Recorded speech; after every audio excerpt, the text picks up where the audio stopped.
ជំរាបសួរបងប្អូនទាំងអស់គ្នាសូមស្វាគមន៍មកកាន់ Channel Big Collection KH ថ្ងៃនេះ Channel យកខ្ញុំមានស្បែកជើងមួយថ្មីបង្ហាញលោកអ្នកស្បែកជើងនេះផងដែរជាប្រភេទស្បែកជើងជ័រចាជាប្រភេទស្បែកជើងឃ្លុបមុខហើយនៅផ្នែកខាងមុខមានប្រហោងផងដែរ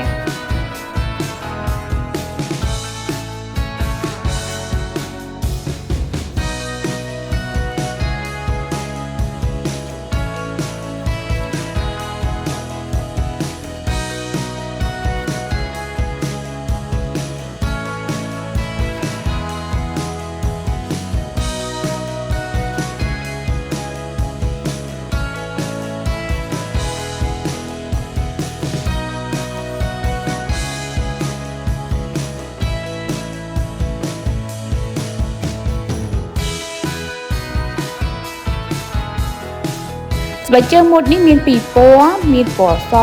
និងពណ៌ខ្មៅចំពោះទំហំមានពីលេខ35រហូតដល់លេខ40មានពណ៌ខ្មៅនិងពណ៌សសូមអរគុណនៅការទស្សនាវីដេអូនេះសូមចុច Subscribe និងសញ្ញារូបកណ្ដឹងដើម្បីទទួលបានវីដេអូថ្មីៗពី Channel យើងខ្ញុំ